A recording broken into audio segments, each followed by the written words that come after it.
তো আজকে আমি মটরশুঁটির কচুরি বানাবো। তো কীভাবে বানাচ্ছি তোমরা দেখতে থাকো। তো এটাকে পেস্ট করে নিয়েছি তাড়াতাড়ি করে।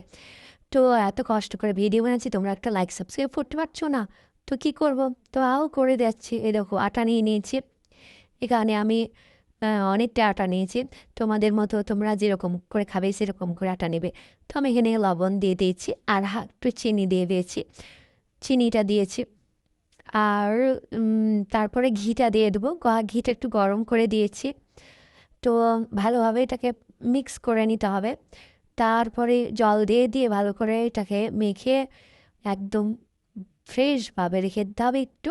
তারপরে দেখতে হবে কেমন করে রান্না হয়েছি, বানাচ্ছি আমি। তো তোমরা তো আমার ভিডিওতে কেন লাইক করছো না, আমি সেটাই ভাবছি। তো এই দেখো মাখানো হয়ে গেছে। তো এটাকে আমি এবার রেখে দেব। তো এবার এটাকে একটু সাদা তেল দেব। সাদা তেলটা দিয়ে আর একটু ভালো করে মেখে নেব। তো মাখার পর এবার আমি তেলটা দিয়ে দিলাম।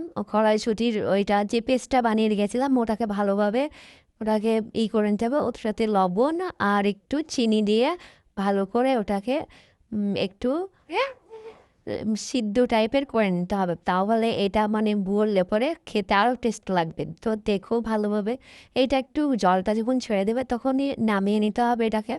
তো এটা হতে থাকুক, ততক্ষণ আমি এটা পুরটা ভরবার জন্য। তো ফাইনালি হয়ে গেছে ওটাও।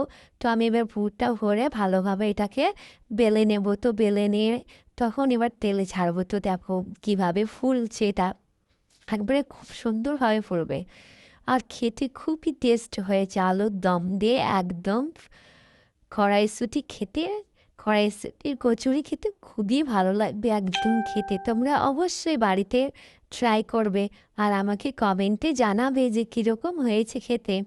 তো দেখছো কীরকমভাবে ফুলেছে এগুলো। তো আমি অনেকগুলো বানিয়েছি রাখো। তো সব শেষ হয়ে গেছে, সবাই খেয়ে নিয়েছে আর খেয়ে সবাই বলেছে দারুণ। এই দেখো আমি খাচ্ছি, খুবই টেস্ট হয়েছে। তো বাই বাই।